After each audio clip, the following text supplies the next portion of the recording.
Magandang isang mapagpalang araw na naman po sa inyo ulit mga kapatid. Ah, ito po ang Bible Gospel Hour in partnership of Lord Jesus Christ Bible Gospel Church.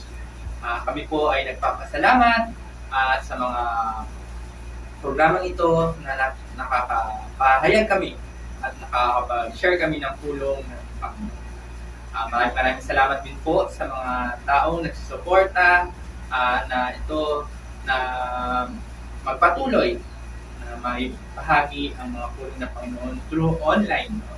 Dati po kami ay nasa radyo at mas ngayon ginawa ng Panginoon Diyos sa buhay natin na mas pinalawak niya kung paano pa may babahagi ng pulong. Ngayon po, ako po ay magpapakilala. Ako po pala si Pastor Jomar Visponte at kasama ko po ngayon si Ako po si Brother Ken. Magandang umaga po sa inyo at magandang araw po. Ngayon po ay pagpapatuloy po natin ang pag-aaral sa Biblia. Ngayon po ay nasa kapitulo na po tayo, kapitulo 3 na ng Mateo at ito po ay ating pag-aaral. Pero bago po tayo magsimula sa ating pag-aaral, punta muna po tayo sa mga greetings. Ating kamustahin ang mga anak natin, mga kaibigan, lalo na mga kapatiran. So, maraming salamat. Bali, purihin natin ng Diyos at umpisahan natin kay Brother Ken sa kanyang mga greetings.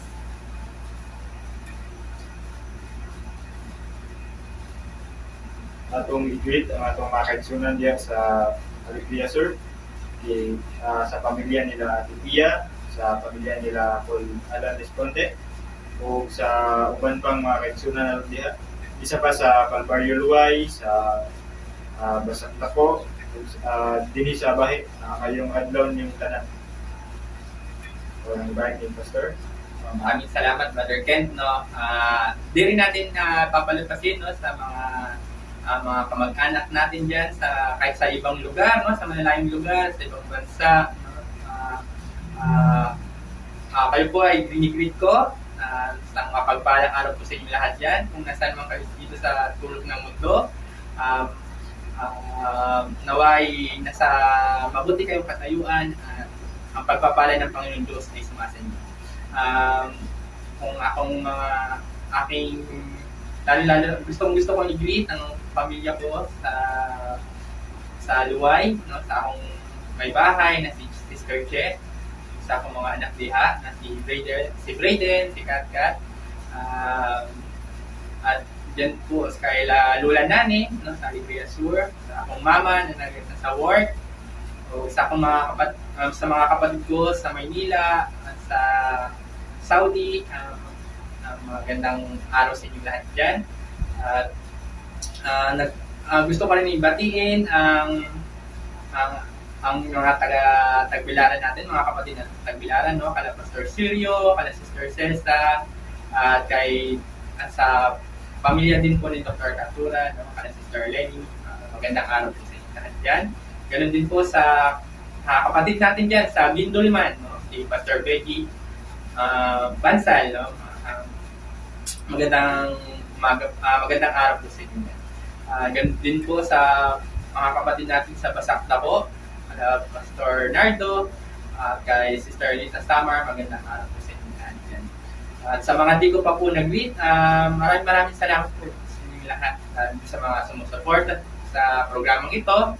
Ganun din po sa mga kaibigan po namin sa FB, sa FB at sa mga iba pang platform sa social media. Maraming magandang araw po sa inyong lahat at pagpalain gawa po kayo. Ngayon po, formal po natin bubuksan ang ating pag-aaral sa Kapitulo 3 ng Mateo.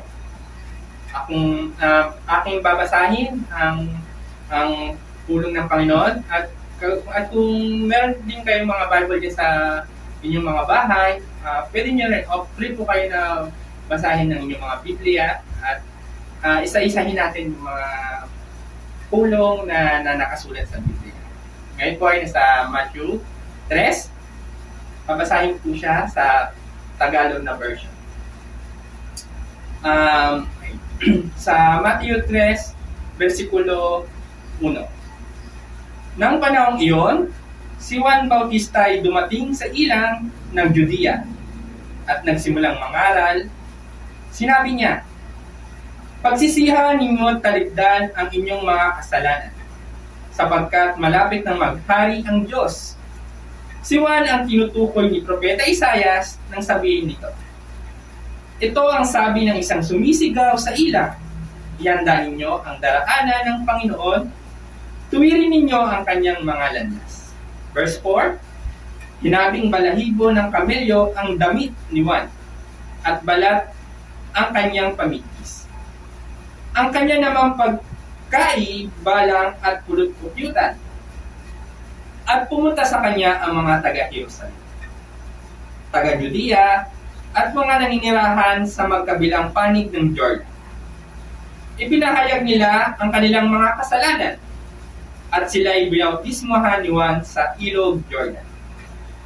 Ngunit nang makita niyang marami sa mga Pariseo at mga Saduceo ang lumalapit upang magpabautismo, sinabi niya sa kanila, "Kayong lahi ng ulupong, sino ang nagbabala sa inyo upang tumakas sa parusang darating?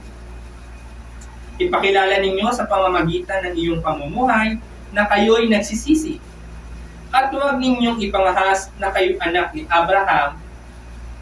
Sinasabi ko sa inyo, ang Diyos ay makalilikha ng mga tunay na anak ni Abraham mula sa mga batong ito.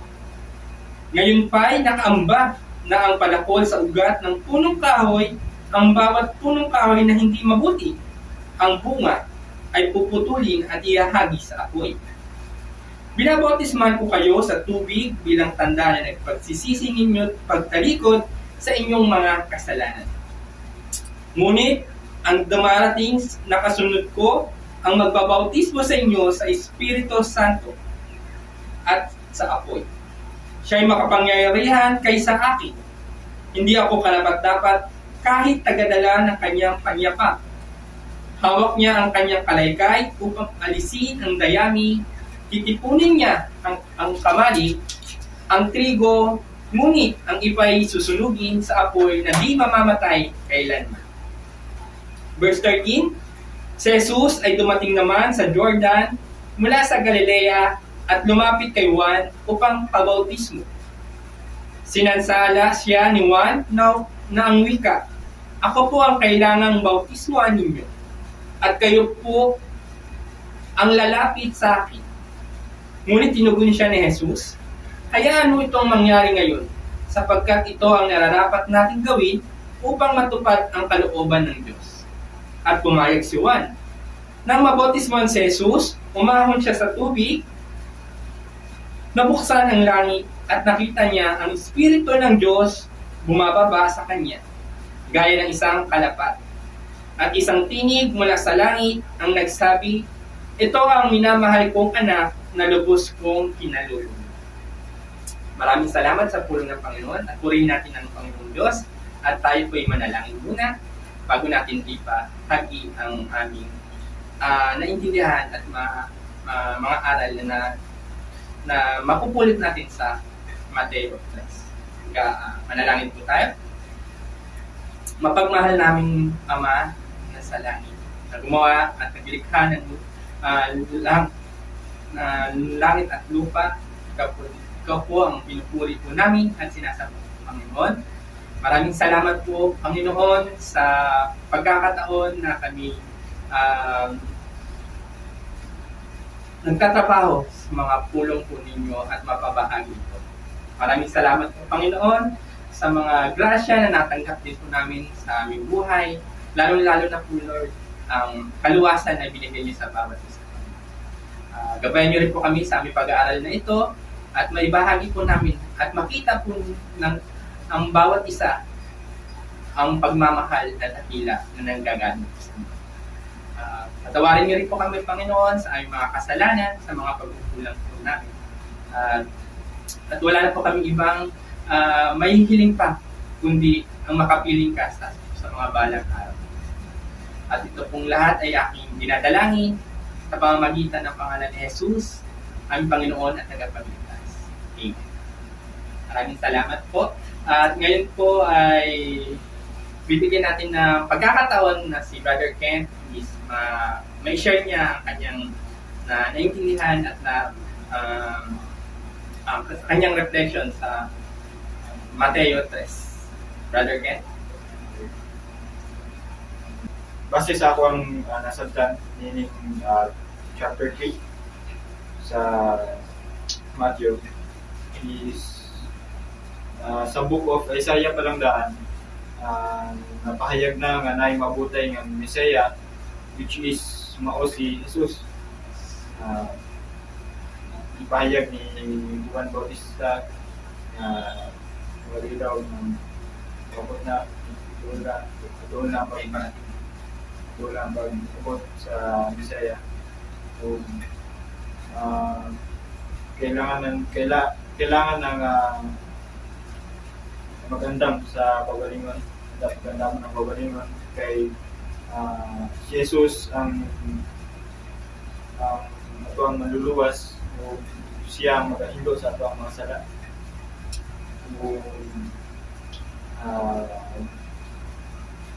Nakita nato ani nga si Juan Bautista nagabautismo siya sa mga katawan dito sa Jordan.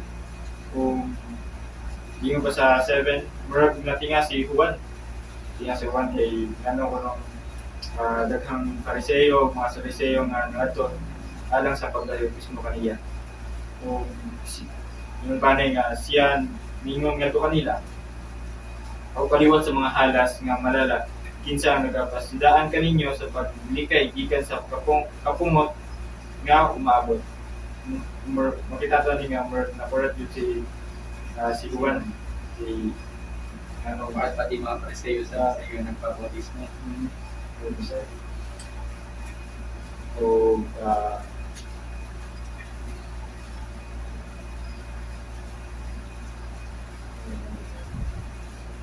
So, makita po nato sa verse 13 to 12,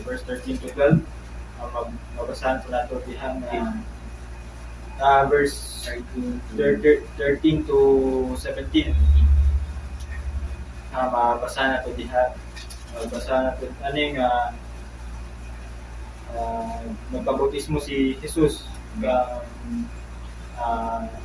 kay Juan. Nakapangutan na po si Juan. Nga ngano kuno nga siya man dapat ang magpabautismo kay Jesus. Ngano siya may bautismo kay Jesus. Nagatubag si Jesus kaniya. Tuguti kini nga sa pagkakaron kay susama niini ang nagahimo kanato sa pagtuman sa tibuok nga pagkamatarong unya siya mitugot kaniya. Tugutan ni Juan na iyang bautismo si Jesus. Kita po lahat ani nga bautismo niya si Jesus. Kung mabasa na to sa verse 17. Ug tanawa usa ka tingog gikan sa langit nga nagaingon, kini ang akong pinalanggang anak, kang kinsa ako mahimuot pag-ayo.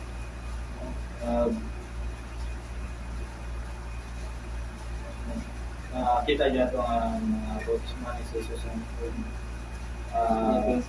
mingkunsad ang banal na espiritu. Ako nang ihatag ni Pastor alam sa mas malawak pa na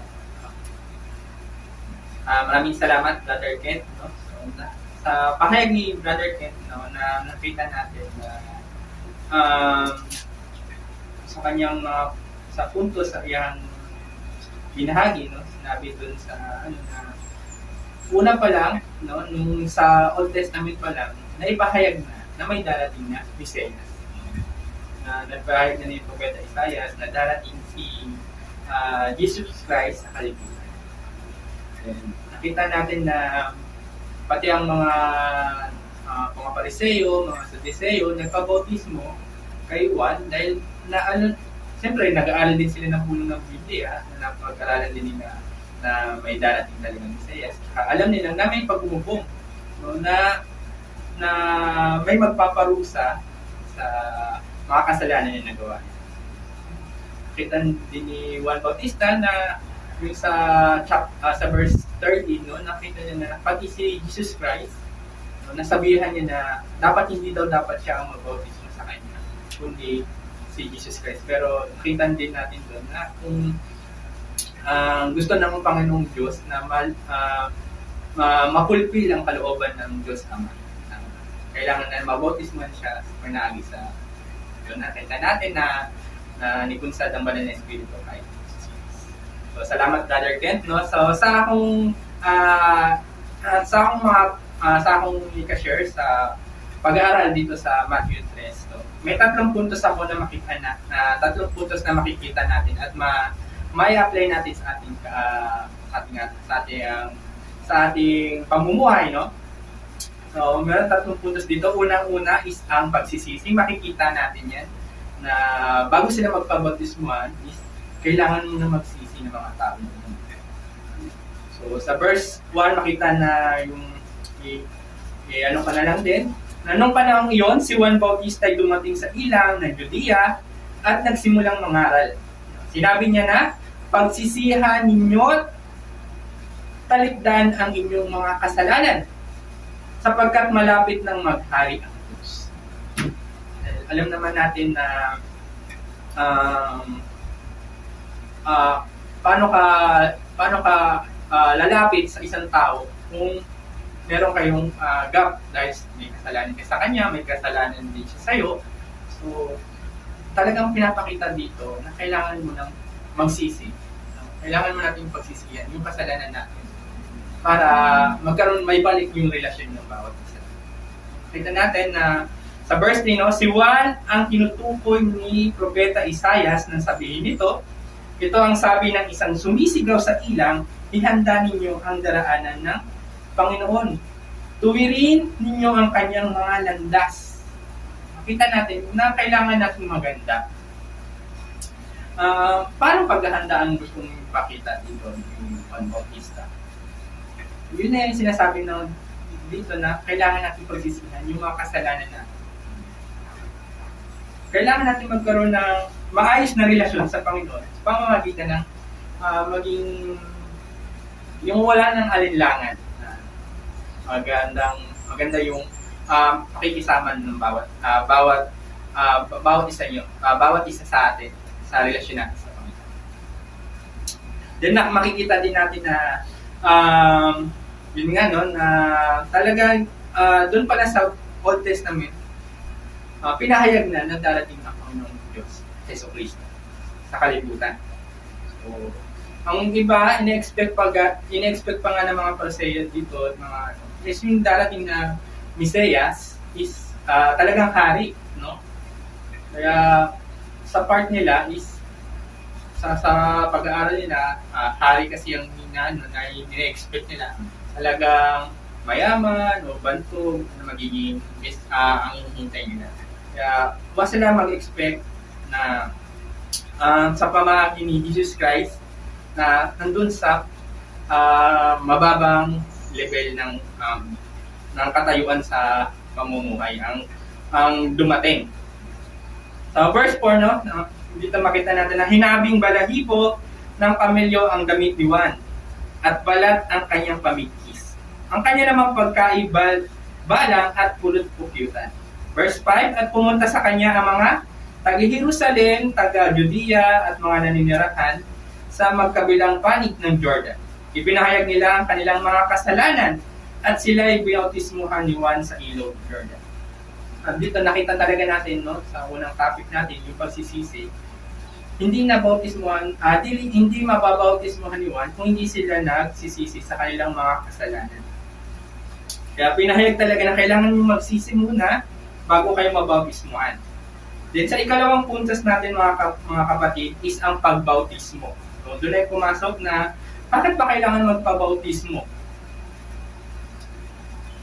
Mababasa natin, no, sa verse 7, no, sa pagpapatuloy, ngunit ang makita niyang marami sa mga Pariseo at mga Saduceo ang lumalapit upang magpabautismo, sinabi sa kanila, kayong lahi ng mga ulupong, sino ang nagbabala sa inyo upang tumakas sa parusang darating? Makita nato sa yung mga Pariseo dito, nalaman nila na nagbabautismo si Juan, nagpabautismo din sila. At na ni Juan na tinanong sa kanila kung sino nagbabala sa kanila. Siyempre, ang pagkakaano ko dito is nag-aaral din sila ng pulong ng Panginoon dito sa panahon na to. At kaya alam nila na sa pamamagi ng pagbautismo, no, pero pagbautismo is makatanggap sila ng kaluwasan or hindi na sila mapaparusahan sa kanilang mga kasalanan, no? Kaya sinabi dito na ipakilala ninyo sa pamamagitan ng inyong pamumuhay na kayo'y nagsisisi. So, hindi although na nabautismuhan ka na, dapat makita natin na mapakita sa pamamagitan ng pamumuhay na kayo talaga'y nagsisisi sa inyong mga kasalanan. Hindi natin pwedeng sabihin na nandun ka pa rin sa nandun ka pa rin sa mga maling gawain mo kung nabautismuhan ka na. Talagang gusto talaga ipakita dito Juan na kung ikaw talaga nagsisisi, mga kapatid, sa iyong mga kasalanan, talagang ipakita mo na nagsisisi ka. Parang nasabi niya nga sa mga Pariseo, dapat talagang yung ipakita na kayo nagsisisi sa mga kasalanan na nagawa ninyo. Kaya may tinatawag na tayo, once na ikaw nasa Panginoon, kailangan talagang may panganak mo. Marami nagsasabi na paano tayo magpapanganak muli. So, yun na nga yung sinasabi na magkakaroon ka ng bagong buhay sa pamamagitan ng banal na Espiritu galing din sa Panginoon natin. Na mag-change talaga ang buhay mo sa pamamagitan ng pagmamahal ni Jesus sa atin. Then sa verse 9, makita natin, at huwag ninyong ipangahas na kayo'y anak ni Abraham. Sinasabi ko sa inyo, ang Diyos ay makalilikha ng mga tunay na anak ni Abraham mula sa mga batong ito. Makita rin natin na ang gustong i-point ng mga Pariseo sa Saduceo dahil sila yung naatasan, sila yung nakatagan sila yung nabigyan ng authority na kaya ang iniisip siguro nila ay sila lang yung magiging anak ni Abraham. Pero maliwanag din na sinabi ni Juan dito na ang Panginoong Diyos, no, ang magkakaroon ng kapangyarihan na kahit sino pwede maging anak ni Abraham or magiging anak magiging sa linya ni Abraham. Kahit sino, basta sinong tumanggap sa ating Panginoong Jesucristo na tagapagligtas, magiging aligned or magiging anak tayo ng Panginoon. So verse 10, no, ngayon pa ay makaamban na ang palakol sa ugat ng punong kahoy.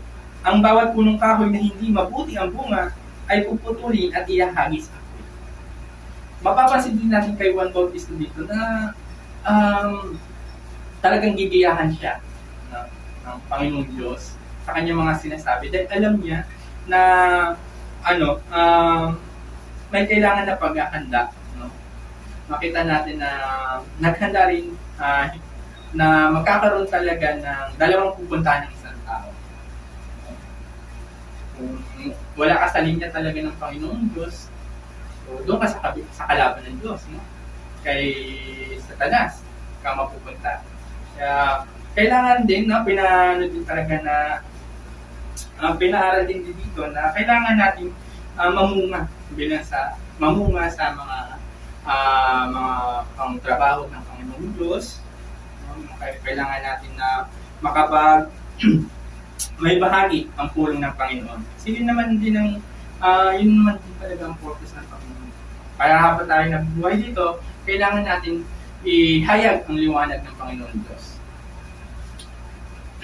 So, sa verse 11, no, binabautismuhan ko kayo sa tubig bilang tanda ng pagsisisi ninyo at pagtalikod sa inyong mga kasalanan. Maliwanag po mga kapatid na sinabi dito, pag ikaw nabautismuhan sa tubig, yun ang ibig sabihin na nililinis mo ang iyong mga kasalanan. O pagtalikod na rin sa iyong mga kasalanan. Pagsisisi na rin sa iyong mga kasalanan. Kaya yun ang ibig sabihin ng pagbautismo. Kaya sa atin mga kapatid, kailangan talaga kung ikaw bago mabautismuhan, kailangan talaga na naintindihan mo kung bakit ka mababautismuhan. Yun po mga kapatid ang ibig sabihin ng pagbautismo. Kailangan maintindihan mo na once na mabautismuhan ka, nirelease ka na ng Panginoon. At hindi na yung mga kasalanan mo kailangan talaga pagsisihan at talikuran. So, pag sa ating pagpapatuloy, sa verse 11 pa rin, no? Sabi, bautismuhan ko kayo sa tubig bilang tanda ng pagsisisi ninyo at pagtalikod sa inyong mga kasalanan. Ngunit ang dumarating na kasunod ko, ang magbabautismo sa inyo sa Espiritu Santo at sa apoy. Dito makita natin may dalawang klase ng pagbautismo. Pagbautismo sa tubig at pagbautismo sa apoy. No? Makita natin na sino naman ang magbabautismo sa atin sa apoy? Sinabi ni Juan Bautista dito, siya ay makapangyarihan kaysa sa akin, hindi ako karapat-dapat kahit tagadala ng kanyang panyapa. Makita din natin mga kaigsunan dito. Ang sa makapangyarihan pa sa kanya, ang makapagbautismo ng Espiritu Santo. Hawak niya ang kanyang kalaykay upang alisin ang dayami. Titipunin niya sa kamali ang trigo, ngunit ang ipay susunugin sa apoy na di namamatay kailanman. Sa pag-intindi natin sa pulong na to, no, talagang meron talagang pinapakita talaga na may pupuntahan ng tao na walang pananampalataya sa Diyos. Then sa verse 13, no, makikita natin na ang pagbautismo kay Jesus. Si Jesus ay dumating naman sa Jordan mula sa Galilea at lumapit kay Juan upang pagbautismo. Sinasala siya ni Juan na ang wika, ako po ang kailangan bautismuhan ninyo at kayo po ang lumalapit sa akin. Makikita niyo yung mga kapatid, yung sila na yun na kahit as si Juan, alam niyo talagang si Jesus na dito ang taga-Mesaya. Ang ipinangako na Mesaya. Makita talaga natin mga kapatid na ano siya na hindi dapat ako yung bautismo sa'yo. Dapat ikaw magbautismo sa akin. Pero makita talaga natin mga kapatid kung paano nagpakumbaba ang ating Panginoong Jesucristo. At yun ang gusto ng Panginoong Diyos. No? Yun din yung pangatlong puntos natin mga kapatid, ang pagpapakumbaba. Kasi itong lahat na to, kung yung pagbautismo, pagsisisi, kung hindi ka magpakumbaba sa iyong sarili, hindi mo magagawa rin yun. No? Lalo na kung mapagmataas ka pa rin, tapos sabihin mo sa sarili mo na nagsisisi ka na, hindi mo masasabi na talagang totoong nagsisisi ka sa mga kasalanan. Kaya kailangan bilang isang Kristiyano, kailangan talaga natin magpakumbaba mga kapatid. Katulad ng ginawa ni Jesus. Kahit alam niya na siya Diyos, kahit alam niya na siya ang makapangyarihan sa lahat, ginawa niya pa rin magpakumbaba para mapakita talaga sa atin mga kapatid na pati ang Diyos nagpakumbaba para sa ating kaluwasan na gustong ipakita sa atin ng Diyos. Sa pagpapatuloy, no? Sa verse 15, ngunit tinugon siya ni Jesus. Hayaan itong mangyari ngayon sapagkat ito ang nararapat nating gawin upang matupad ang kalooban ng Diyos. Bilang isang Kristiyano mga kapatid, nakita talaga natin ang purpose natin dito sa kalibutan, dito sa mundong ito, is maganap ang kalooban ng Diyos sa bawat isa natin. Katulad ng ginawa ni Jesus, hinayaan niya na matupad talaga ang kalooban ng Diyos sa buhay. magpakita sa atin. At pumayag si Juan. Sa verse 16, nang mabautismuhan si Jesus, umahon siya sa tubig, nabuksan ang langit at nakita niya ang Espiritu ng Diyos bumababa sa kanya gaya ng isang kalapati at isang tinig mula sa langit at nagsabi, ito ang minamahal kong anak na lubos kong pinalulugdan. Purihin natin ang Diyos dahil sa mga sa napakita ng libro ni Mateo, no, sa chapter 3 na ang banal na espiritu ay nikon sa Diyos sa atong Panginoong Kristo. Na kita talaga natin na ang kapangyarihan ng Diyos sa bawat gustong mangyari sa buhay natin. Lalo na pagkalooban ng Diyos na mangyari sa iyo yan, is talagang mangyayari. Dun sa tatlong puntos natin ngayon, no, unahin ko sa pagsisisi. Talagang kailangan natin ito isa rin yung way para matanggap natin sa buhay natin si Jesus ang pagsisisi sa ating mga kasalanan. Although hindi ko naman sinabi na instant siya na mag-change ka, pero may tinatawag tayo na process, dahan-dahan, at dahil tulong na rin sa paggabay ng mga pulong ng Panginoon, diyan natin unti-unti na makikita ang mga katotohanan at mga kalooban ng Diyos sa buhay natin. Din sa pagbautismo, mga kapatid, makita din natin kung once na na-accept na si Jesus Christ, na yung manluluwas, doon na rin yung way, time na mapasabi na kailangan mo na magpabautismo at lalong-lalo na naiintindihan mo na kung ano ang mga salita ng Diyos para sa buhay mo. Then last, kailangan talaga natin magpakumbaba, mga kapatid.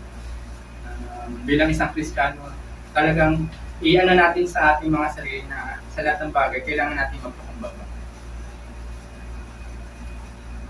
Yun yung bilang isang tao, yun din siguro para sa akin, ang pinakamahirap gawin ng isang tao, ang magpakumbaba.